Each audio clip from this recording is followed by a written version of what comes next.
Dans cette vidéo, je vous donne les clés pour débuter à investir en crypto-monnaie. Bonjour, je m'appelle Paul, je suis le fondateur d'Investify, une chaîne YouTube pour apprendre à investir. J'ai investi à titre personnel dans de nombreux crypto-actifs et j'ai travaillé pendant plusieurs années dans le secteur directement. C'est parti. Comme dans l'ensemble des vidéos que j'ai faites dernièrement, la clé pour débuter à investir, c'est vraiment comprendre dans quoi on investit, comprendre les mécanismes pour notamment avoir les bons réflexes lorsque tout ne se passe pas comme prévu. Et donc la clé ici, aujourd'hui, que je vous partage, c'est notamment à travers mes différents retours d'expérience, de comprendre et de savoir comment investir en crypto-monnaie. Avant même de comprendre comment investir, il faut d'abord comprendre l'histoire de la crypto, l'histoire du sous-jacent, l'histoire de cette classe d'actifs qui est si particulière et qui a émergé dans les dernières années. Donc on va dans une première partie comprendre l'histoire de la crypto-monnaie. La crypto-monnaie a été créée en 2008 lorsque le white paper sur Bitcoin a été publié. White paper qui est d'ailleurs toujours disponible. Donc avant même de parler de crypto-monnaie, de parler de Bitcoin, historiquement, il faut comprendre l'économie dans son ensemble. Donc je vais essayer de schématiser ça assez simplement. Donc on va revenir plusieurs dizaines d'années en arrière, lorsque initialement, au début du XXe siècle, on créait de la monnaie, lorsque les banques centrales américaines, la Fed, la Banque centrale européenne, créaient de la monnaie à travers les banques. Tout simplement, à chaque fois qu'on mettait par exemple, on créait $1, on devait en face mettre une once d'or. On devait mettre l'équivalent en or pour sécuriser que la monnaie ait une valeur intrinsèque. Depuis les années 60-70 aux États-Unis, notamment pour financer la guerre du Vietnam qui était très coûteuse, les États-Unis étaient en récession. Et en fait, pour lutter contre ça, la Banque centrale américaine a autorisé le fait que la monnaie ne soit plus basée sur un actif intrinsèque. Donc en fait, assez simplement, pour créer de la monnaie aujourd'hui, que ce soit aux États-Unis ou que ce soit directement en Europe, c'est uniquement les banques centrales européennes ou américaines qui peuvent le faire. Comment ils le font? Tout simplement en émettant la dette de leur pays. C'est-à-dire pour que la France crée de la monnaie, assez simplement, elle doit émettre une dette auprès d'une banque et en face de ça, elle a des liquidités. Ça repose la création de valeur uniquement sur de la dette. C'est clairement ça qu'il faut comprendre et c'est clairement l'une des réponses du Bitcoin où je vous expliquerai ça par la suite. En fait, le mouvement Bitcoin est la succession de plusieurs inspirations qui ont la même philosophie, notamment initiées par des économistes autrichiens du 19e siècle qui ont créé un idéal monétaire et donc le Bitcoin s'est en partie inspiré de ça. C'est également inspiré dans les années 90 de la philosophie cypherpunk, un mouvement de résistance économiste, libertaire, et en grande partie, le Bitcoin s'est inspiré de ça. Donc vous avez compris que l'économie aujourd'hui est dirigée par des banques centrales. Des banques centrales qui ont des liens avec les banques tout court, et en fait, c'est uniquement à travers leurs mains que les banques peuvent créer de la monnaie. La problématique, c'est quoi? La problématique, c'est tout simplement que vous, en tant qu'épargnant, vous mettez 100 € de côté, et vous avez par exemple 100 € parmi 1 milliard d'euros en circulation. Et bien si la Banque Centrale Européenne, demain, décide d'imprimer, d'émettre un nouveau milliard d'euros, et ben vous aurez plus 100 € parmi 1 milliard, mais 100 € parmi 2 milliards. Et donc tout simplement, ça va entraîner une inflation, une augmentation des prix. Et donc vous, en tant qu'épargnant, vous allez avoir un pouvoir d'achat 2 fois plus faible. Et c'est clairement pour ça qu'aujourd'hui, on est dans une situation en France, telle que l'on la connaît, où il y a eu une très forte inflation sur les dernières années qui ont été notamment impactées par le Covid. Mais quand on revient plusieurs années en arrière, ça a été toujours le cas.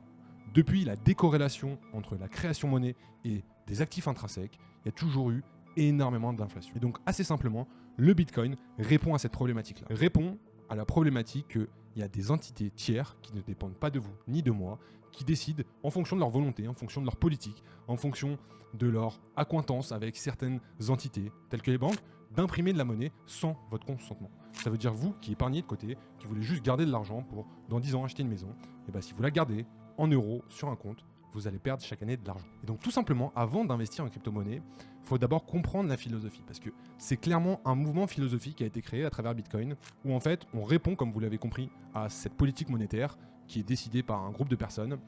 On répond également au fait qu'aujourd'hui, si vous détenez de l'argent, vous êtes obligé de le détenir à travers une banque, à travers un tiers. Et si cet émetteur fait faillite, comme ça a été le cas par exemple en 2008 avec les Lehman Brothers, une des plus grosses banques américaines, qui a fait faillite, et ben vous, en tant qu'épargnant, vous n'avez plus votre capital. Et en fonction de ces différentes problématiques qu'on a pu voir à travers l'histoire, et ben assez simplement, Bitcoin est créé à travers ce mouvement, notamment suite à la crise de 2008 pour avoir un fort impact. Le white paper a été déposé en ligne, accessible partout. En fait, si vous lisez le white paper, tout simplement, ils expliquent que le Bitcoin est la solution économique pour vous, épargnants, pour redonner du pouvoir aux épargnants. Donc assez simplement, comment ça se traduit? Ça se traduit que tout est déterminé à l'avance. Le Bitcoin, vous savez exactement comment ça se passe. Il y a un nombre limité de Bitcoin, au maximum, il y aura 21 millions de Bitcoin en circulation. Premier élément. Deuxième élément, vous savez exactement le nombre de Bitcoins qui vont être émis chaque année. Ça, c'est directement lisible, directement sur Internet, en open source, et tout le monde a accès à ça. Et enfin, dernier élément qui est très important, c'est la décentralisation. Ça veut dire que sur Bitcoin, il n'y a personne qui peut choisir d'accélérer la cadence, qui peut augmenter le nombre de Bitcoins qui seront émis. C'est décentralisé.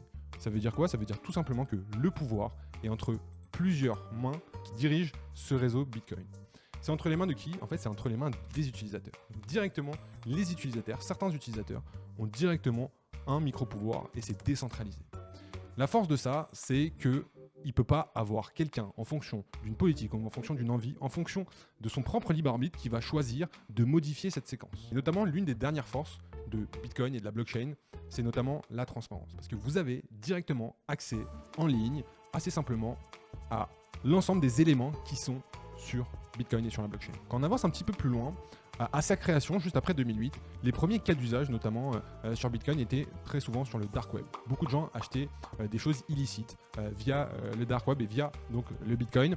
Et c'est pour ça que dans de nombreuses années, beaucoup de personnes disaient le Bitcoin c'est corrélé à des trafics, à ce genre de choses. Mais ça, c'était uniquement les premières années. Et la preuve, c'est que vu que ça a résisté à des sujets illicites, ça montre sa résilience. Et en fait, c'était assez illogique que ça commence par ça. Pourquoi? Parce qu'en fait, tout est traçable sur la blockchain Bitcoin. On pouvait voir l'ensemble des transactions qui étaient effectuées. J'y reviendrai dans la suite de cette vidéo sur la définition de la blockchain. Le Bitcoin a été créé par Satoshi Nakamoto. On ne sait pas qui est derrière cet acronyme, cette personne, on ne sait pas du tout. On ne sait pas si c'est une personne, si c'est un homme, une femme, où cette personne est basée. On n'a aucune idée de qui est cette personne ou ce groupe d'individus, ils peuvent être plusieurs. On a quand même des traces que ça a été initié, où il y a eu des mouvements aux États-Unis. À partir de 2010-2011, on n'a plus aucune trace de ces personnes-là. Ils communiquaient notamment par email et aujourd'hui, il n'y a plus aucune trace de ces personnes. Mais vous pouvez me dire, s'il n'y a plus de traces, est-ce qu'ils ont un pouvoir qui va être limité? Et la force de Bitcoin notamment, c'est qu'aujourd'hui, ce n'est pas personnifié. On ne sait pas qui a été le créateur. Et la philosophie de ça, la philosophie du ou des créateurs, a été qu'ils ne voulaient pas que ça soit personnifié. Ils voulaient que ça soit complètement décentralisé et que le pouvoir soit aux mains des utilisateurs du réseau. Donc au début, Bitcoin a créé son trou, comme je le disais, notamment à travers les différentes cas d'usage illicites sur le dark web. Et à partir de 2007, a commencé notamment à très fortement émerger. Et pourtant, les institutions, jusque dans les années 2019-2020, les institutions financières, les institutions bancaires ne croyaient pas du tout à ce modèle-là. Il y a eu énormément de dirigeants de banques, que ce soit les plus grosses banques du monde, JP Morgan, Goldman Sachs, etc., qui ne croyaient pas en Bitcoin. Ils pensaient et ils disaient assez ouvertement que Bitcoin était un scam, était une fraude et que sa seule valeur était zéro.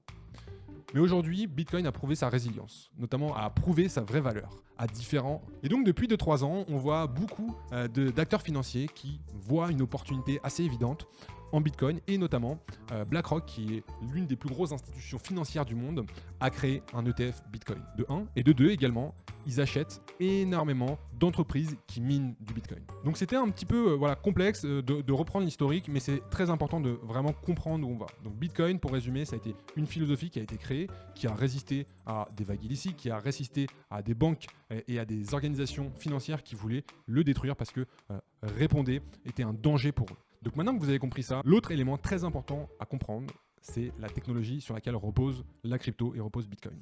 La technologie s'appelle la blockchain. La blockchain est assez simplement une base de données qui est accessible en ligne et qui est immuable. Ça veut dire quoi? Ça veut dire qu'on ne peut pas la modifier. L'ensemble des transactions est effectué.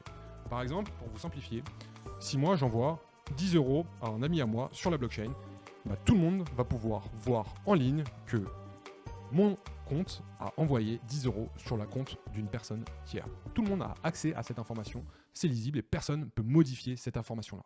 Donc Bitcoin a créé sa propre blockchain sur laquelle repose sa crypto-monnaie. Et donc comme je vous le disais tout à l'heure, au sein de la création de la blockchain Bitcoin, tout a été écrit à l'avance. Donc l'ensemble des éléments ont été définis au préalable. Ça veut dire que les 21 millions de Bitcoin qui vont être émettre sont directement inscrits dans la blockchain. Donc ça ne peut pas être modifié. Également, le nombre de bitcoins qui sont créés chaque année sont également inscrits dans la blockchain. Et ça évolue tous les 4 ans. Tous les 4 ans, à travers des halvings, la blockchain Bitcoin réduit le nombre de bitcoins qui sont émis. Pour entrer dans le détail de la création des nouveaux bitcoins, comment ça se passe? Ça s'appelle le Proof of Work, la preuve de travail. Le réseau Bitcoin, la blockchain Bitcoin, est une base de données où il y a différents nœuds. Il y a à peu près 1000 nœuds. Sur ces 1000 nœuds, chaque transaction, moi qui envoie 10 € à un ami à moi, il faut que l'ensemble de ces 1000 nœuds valide cette transaction. Et les gens qui sont derrière des nœuds de validation, assez simplement, ils doivent prouver qu'ils font du travail. Et pour prouver qu'ils travaillent, tout simplement, ils doivent résoudre des équations assez complexes qui s'appellent de la force de travail. Et en fonction de cette force de travail, à travers des différents algorithmes mathématiques, ils prouvent qu'ils existent et donc ils sont rémunérés contre la création et contre la validation de ces différents nœuds. Parce qu'en fait, c'est une base de données qui imbrique différents blocs. Lorsque moi j'ai fait assez simplement mon envoi de 10 euros à mon ami, et tout simplement pour venir inscrire dans la base de données, ça s'inscrit à travers différents blocs qui s'inscrivent dans le temps. Et donc tout simplement, il faut inscrire les blocs et le nœud de validation qui vont le plus vite seront payés pour la validation de ce nouveau bloc où Paul a envoyé 10 euros à son ami. Donc on va pas plus rentrer dans le détail technologique de la blockchain, mais vous avez compris globalement son système. En résumé, c'est une technologie qui est décentralisée, accessible par tous parce que transparente et également immuable. Une fois que c'est ancré, on ne peut plus revenir en arrière. Et c'est notamment ça la force et tout est prédéterminé à l'avance. On sait clairement où on va. Contrairement aux banques centrales européennes, où vous ne savez concrètement pas combien il y aura d'euros au total qui seront émis et donc, in fine, s'ils continuent à créer de plus en plus d'euros, vous serez de plus en plus dilué. Alors que si vous avez un Bitcoin, vous savez concrètement que vous aurez maximum un Bitcoin parmi 21 millions. Ça, on est sûr et certain de cette hypothèse. Donc concrètement, Bitcoin en fait répond à un sujet économique. Bitcoin répond à un pain, un problème qui a été créé par les banques centrales européennes, américaines et également par les banques tout court qui sont des tiers de confiance. Nous, en tant qu'épargnants, on veut juste mettre 100 euros de côté. Mais si une banque fait faillite, on va perdre notre argent.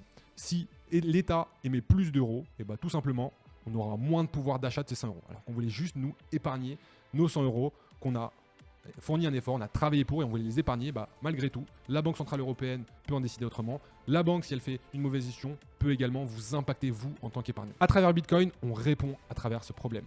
On sait le nombre limité, on sait où on va. Et donc c'est ça la principale force du Bitcoin et c'est ça la principale force de cette crypto-monnaie. Donc vous avez compris cette philosophie, c'est vraiment important de comprendre la philosophie qui est derrière Bitcoin, la transparence, la décentralisation, rendre le pouvoir aux utilisateurs, rendre le pouvoir aux épargnants contre les différentes banques centrales, contre les banques qui décident de leur côté en nous impactant directement. Et le Bitcoin a été la première crypto-monnaie inventée.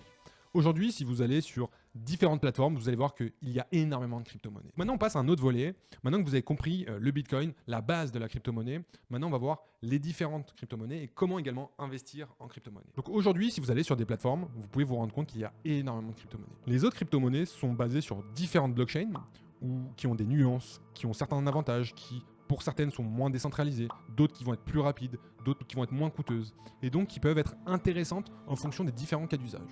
Exemple très concret, par exemple si vous créez un jeu vidéo et vous voulez que ça repose sur la blockchain, tout simplement vous n'allez pas le faire sur Bitcoin parce que ça va coûter pas mal d'argent. Vous allez aller sur une autre blockchain qui va vous permettre d'avoir moins de frais. Pourquoi vous pouvez me dire d'aller créer un jeu vidéo sur la blockchain? Tout simplement parce que dans la même philosophie, lorsque vous jouez par exemple à Fortnite ou Call of Duty, vous êtes d'accord avec moi que si vous avez acheté des objets sur ces différents jeux vidéo, ils ne vous appartiennent pas. Sur une blockchain et sur un jeu vidéo qui repose sur la blockchain, votre actif vous appartient. Ça veut dire que le jeu demain s'arrête, le jeu demain fait faillite ou juste vous voulez arrêter ce jeu vidéo et vous avez passé pas mal de temps et vous voulez revendre les actifs, le fruit de votre jeu, de votre travail à travers ces différents jeux vidéo, vous pouvez revendre vos actifs parce que vos actifs vous appartiennent directement. Donc Bitcoin a été créé initialement sur l'économie et ce que je veux dire tout simplement, c'est qu'il y a d'autres blockchains qui ont été créées pour d'autres usages, d'autres pour les jeux vidéo, d'autres sur Internet, etc.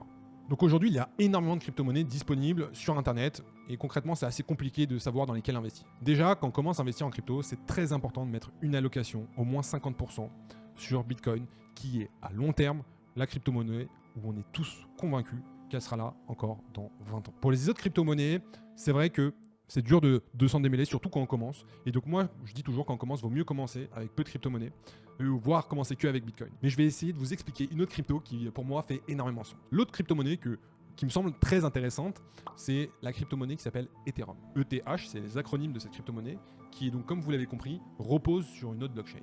Repose sur la blockchain Ethereum. Concrètement, c'est quoi cet avantage? C'est en fait, Ethereum a créé un écosystème qui correspond à Internet 2.0. Comment ça se traduit? Tout simplement lorsque vous êtes sur Internet aujourd'hui, lorsque vous êtes sur les différents réseaux sociaux ou autres, lorsque vous créez du contenu, votre contenu ne vous appartient pas. Votre contenu appartient à la plateforme, à YouTube, à Google et ne vous appartient pas directement. Le fruit de votre travail peut être rémunéré mais décidé par ce tiers et n'est pas rémunéré directement sur votre contenu. Ça veut dire que si votre tiers, si vous mettez beaucoup de contenu sur Instagram, sur YouTube, sur TikTok, si demain la plateforme décide de bannir votre compte ou de fermer tout court, et ben vous perdez le fruit de votre travail. Avec la blockchain, c'est l'inverse. Quel que soit le tiers de confiance qui s'arrête, en fait, vous détenez votre contenu. Et en fait, la blockchain Ethereum a été créée sous cette philosophie, bien sûr en s'inspirant de la crypto blockchain et de la crypto Bitcoin, pardon. En s'inspirant de ça, elle a adapté pour faire un nouveau use case qui est Internet 2.0. Sur Internet classique, en fait, vous pouvez write and read, ça veut dire que vous pouvez lire des informations et vous pouvez les écrire. Avec Ethereum, on parle de read, write and own. Ça veut dire que vous écrivez, vous lisez et vous possédez l'ensemble des contenus que vous créez. Exemple très concret, quand vous allez par exemple sur Google, sur YouTube, sur différentes autres plateformes, lorsque vous créez, lorsque vous interagissez sur ces différentes plateformes, vous créez de la donnée. Et cette donnée appartient notamment directement à ces plateformes. Ce qui paraît complètement illogique, parce que c'est nous qui contribuons, c'est nous qui faisons les interactions, et le fruit de notre interaction appartient directement à la plateforme.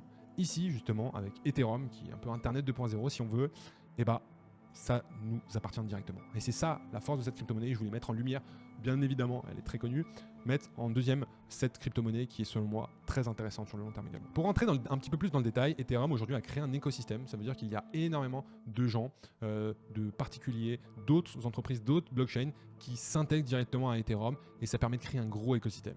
Et cette philosophie est assez intéressante et on voit énormément d'impact que ça y a. Bien évidemment, il y a d'autres crypto-monnaies qui sont assez connues comme Solana, l'USDT qui est le dollar directement sur la blockchain. Je ne les prends pas en compte. Moi, à titre personnel, j'investis uniquement dans deux crypto-monnaies qui sont Bitcoin et Ethereum et qui sur le long terme vont avoir un impact très positif. Après, bien évidemment, si vous passez du temps, si vous connaissez, si vous vous intéressez, vous pouvez aller bien évidemment sur plus de crypto. Il y a très probablement des belles opportunités, mais en tout cas pour des novices, pour des gens qui commencent à investir, je recommande très fortement de se limiter à une ou deux cryptos que j'ai citées auparavant et pas d'aller sur d'autres crypto-monnaies. Parce que c'est clairement de l'investissement très risqué, très volatile, surtout lorsqu'on va sur des cryptos de plus en plus petites, il y a de plus en plus de volatilité, donc de plus en plus de risques pour vous épargnants. Donc si votre horizon de placement est sur le long terme et que vous y connaissez pas trop, tout simplement investissez sur Bitcoin et investissez sur Ether. Comment on fait ça? Tout simplement de manière mensualisée. Aujourd'hui, j'y reviendrai juste après comment on investit concrètement, mais lorsque les marchés sont hauts, comme aujourd'hui, la crypto est quasiment à son plus haut historique, et si vous investissez aujourd'hui, il faut lisser de manière mensualisée chaque mois ou chaque semaine pour limiter les variations et parce qu'il y a énormément de volatilité, donc les marchés varient énormément et si vous investissez pendant 2-3 ans, au moins de cette manière-là, vous investissez avec des points d'entrée qui vont être intéressants. Dans la crypto-monnaie, il y a des cycles. Tous les 4 ans, globalement, il y a des cycles et il y a énormément de volatilité, c'est-à-dire que les marchés montent, puis les marchés baissent, puis ils remontent, puis ils rebaissent. Et en fait, quand vous rentrez sur des moments assez hauts, et globalement, il faut clairement investir de manière mensualisée et s'y tenir. Pour faire, c'est très simple, il y a énormément de plateformes qui permettent d'avoir des prélèvements, donc pas besoin de se mettre des rappels, où vous mettez une petite partie, bien évidemment, de votre investissement, de votre épargne que vous êtes capable d'investir là-dessus. Il ne faut clairement pas tout investir dessus. Mais donc j'insiste bien, investir sur d'autres crypto-monnaies si vous êtes novice surtout, il ne faut pas aller là-dessus, parce que c'est très risqué, très volatile, et il y a surtout des gens qui ont des très bonnes connaissances. Quand on rentre dans cet univers-là, dans l'univers blockchain, dans l'univers Web3, énormément de choses à découvrir. Mais c'est vrai qu'au début, le premier pas, on se tient juste à investir régulièrement sur Bitcoin et Ethereum, et au bout de 10, 15, 20 ans, la différence va être extrêmement notable. Dans cette partie-là, on va regarder concrètement comment on peut investir. Assez simplement, vous avez 3 possibilités pour investir en crypto-monnaie. Il y a le premier qui s'appelle un wallet. Un wallet, c'est un peu comme votre portefeuille et vous le détenez directement. Comme expliqué avant, ici, vous détenez vous-même votre argent. Donc, il n'y a pas d'intermédiaire entre vous et votre argent. Vous passez juste par un tiers qui vous permet d'utiliser cette technologie-là. Mais il n'y a personne entre vous et votre argent, vous possédez directement votre argent. Ici, il y a 2 types de wallets, les hot wallets ou les cold wallets. Cold wallet, c'est un exemple qui s'appelle Ledger par exemple, qui est le pionnier d'ailleurs, qui est français, qui est une espèce de clé USB, on va directement stocker son argent. Un hot wallet, ça va être la même chose, un compte, encore une fois, qui sera directement en ligne. L'un des plus notables est notamment MetaMask. Et donc quand vous faites ça, par exemple, si Ledger fait faillite demain, vous avez directement un moyen de retrouver votre argent, quelle que soit l'évolution de Ledger. Même si Ledger fait faillite demain, même si ça n'existe plus, vous aurez quand même accès à votre argent. Comment? Tout simplement, en fait, votre wallet est sécurisé avec 12 ou 24 mots, ça dépend des différents acteurs. En l'occurrence, avec Ledger, c'est 24 mots. Mais par contre, si vous perdez ces 24 mots-là, vous perdez votre accès à votre argent à vie. Donc le wallet est très intéressant parce qu'il n'y a pas d'intermédiaire, vous suivez complètement la philosophie de Bitcoin, vous détenez directement votre argent, mais la contrepartie c'est qu'il faut bien savoir stocker nos 24 mots parce que si vous les perdez, vous n'avez plus accès directement à votre argent. Moi, ce que je recommande, c'est qu'à terme, en fonction des investissements qu'on fait, mais si on commence au début un petit peu petit, ne pas forcément commencer via cette solution et d'y aller au fur et à mesure. Peut-être parce que c'est pas forcément le plus accessible. La deuxième solution est les échanges centralisés. Les plus gros connus aujourd'hui sont par exemple Binance et Kraken. Ces échanges centralisés, ça représente grosso modo une banque où en fait directement vous pouvez déposer de l'argent en euros, en dollars ou dans quelque monnaie que vous souhaitez. Et après dessus vous pouvez directement la changer en crypto-monnaie. Quand vous stockez votre argent directement sur ces plateformes, ça s'apparente à une banque.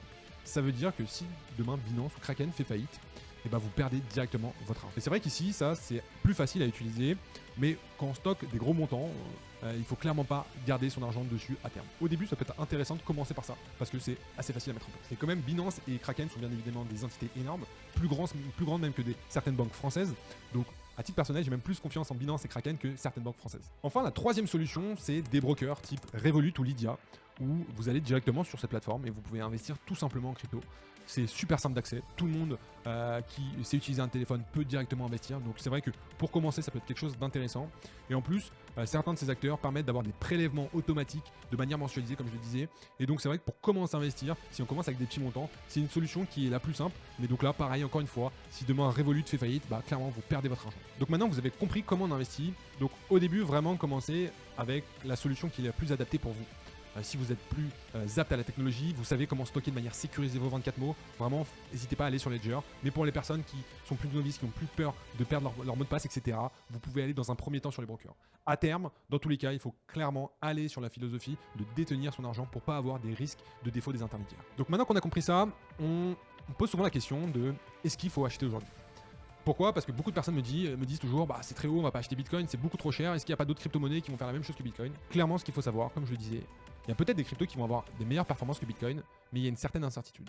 Là, ça s'apparente plus à investir dans des jeunes entreprises, et quand on veut juste épargner son argent de manière sécurisée, Bitcoin apparaît comme la meilleure solution.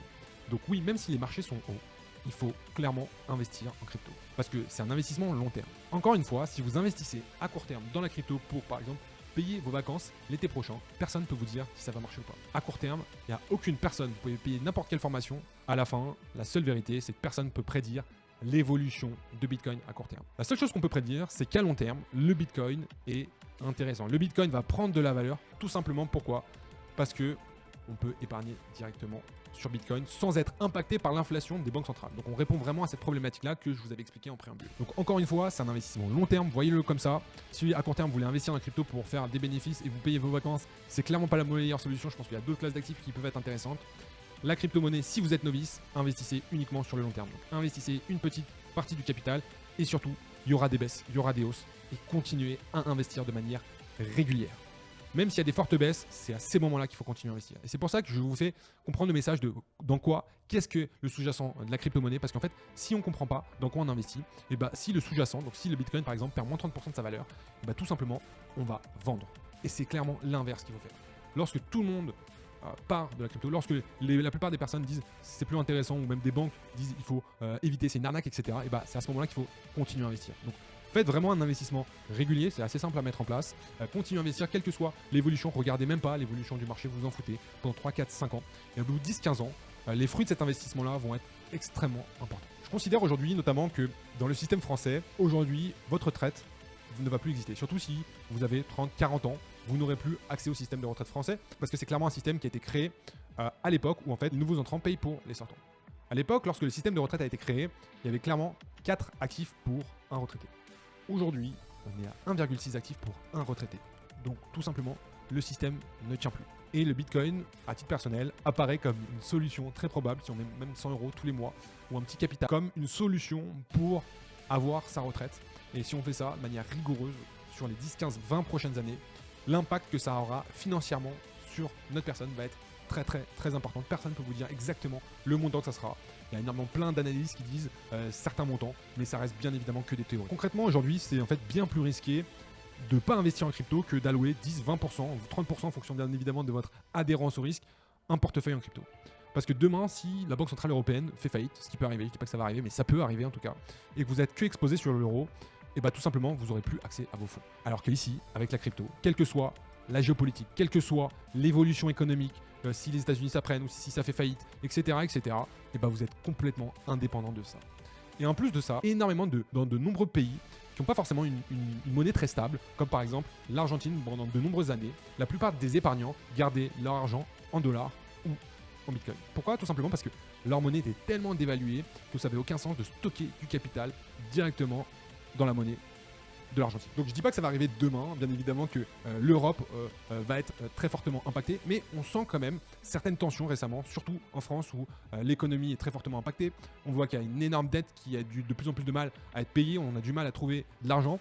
Donc vous, en tant qu'épargnant, si vous souhaitez juste garder du capital de côté et que ce capital soit accessible à n'importe quel moment, dans n'importe quel pays, sans dépendre d'une banque, sans dépendre d'une banque centrale, et bah gardez une partie en crypto-monnaie. La crypto-monnaie, notamment Bitcoin, est la meilleure réponse à ça. Donc concrètement, comme je le disais tout à l'heure, si en fait vous avez 100 euros, et au total, le nombre d'euros qui sont en circulation est 1 milliard. Si demain la Banque Centrale Européenne, comme ça a été le cas pendant le Covid, décide d'imprimer encore 1 milliard, et bah tout simplement, vos 100 euros seront dilués. Donc qui dit une dilution pour vous, donc vous avez 100 parmi 2 milliards, donc assez logiquement il y a le même nombre de biens en circulation, des biens immobiliers, du pain, des ressources primaires, etc. Et bah tout simplement ces ressources vont augmenter. Et c'est ce qui s'est passé depuis de nombreuses années. L'inflation vient uniquement à cause des politiques monétaires, à cause des politiques monétaires des banques centrales, que ce soit la BCE ou que ce soit la Fed. Ça vient pas comme ça, même si on essaye de nous l'expliquer comme ça et si on essaye de complexifier ce schéma-là qui est en vrai très simple, c'est en fonction de l'émission de monnaie qu'ils vont créer, et bah ça va impacter directement votre portefeuille. Donc encore une fois, comme je le disais, il y a des grandes chances que votre monnaie, que votre épargne soit bloquée dans un futur moyen terme, long terme, où on va plus laisser accès à vos comptes. Et donc Bitcoin vous permet complètement de détenir et de revoir ce pouvoir. Donc en conclusion, la crypto-monnaie, surtout Bitcoin, est une classe d'actifs ultra intéressante, notamment parce qu'elle est décentralisée, transparente, on peut avoir accès à ça à n'importe quel moment, et surtout on est complètement décorrélé des banques et des banques centrales européennes. Donc quelle que soit la variation de l'économie, nous directement en tant qu'épargnants, on n'est pas impacté par ça. Donc également comment investir, la clé vraiment c'est d'investir de manière mensualisée. J'insiste vraiment sur ce point-là parce que c'est la clé de comment investir en crypto, comment investir en Bitcoin, surtout quand les marchés sont hauts. Donc programmez des investissements en fonction de votre épargne, de 10% de votre effort d'épargne mensuel. Chaque mois ou chaque semaine, vous investissez sur 2-3 ans, à minimum. Et d'autant plus quand les marchés vont diminuer. Et donc vous avez, comme vous l'avez compris, différentes solutions, notamment des néo-acteurs qui peuvent être intéressantes parce que c'est facile. À terme, ça ne suit pas la philosophie parce qu'on ne détient pas directement son argent. Et donc on peut commencer assez facilement avec ces néo-acteurs, ces néo-banques, pour commencer les premiers pas. Mais une fois qu'on commence à avoir un capital assez important, là il faut absolument passer sur un wallet, type Ledger ou MetaMask. Et donc pour tous ceux qui veulent faire de l'argent à court terme, malheureusement je vais vous décevoir. Si vous investissez dans Bitcoin ou Ethereum, personne ne peut prédire à court terme et ça ne va pas forcément pouvoir vous payer vos vacances. Ça c'est clairement plus de la roulette et des jeux d'argent. Et ici, ce qu'il faut comprendre vraiment, c'est qu'à court terme, personne ne peut vous prédire. Même des gens qui vous font payer des formations assez chères, ce n'est pas possible. La seule possibilité, c'est l'investissement long terme où là-dessus, on est sûr et certain qu'on va gagner de l'argent en euros. Merci de m'avoir écouté jusqu'au bout. J'espère que cette vidéo vous a permis de comprendre un peu plus l'investissement dans la crypto. Si vous avez aimé, merci de liker, partager, commenter avec plaisir pour essayer de vous aider, pour essayer de voir vous comment vous investissez, vos premiers pas, partager vos retours d'expérience, c'est toujours intéressant. Et on continue donc la discussion en commentaire. Et donc à très vite dans une prochaine vidéo.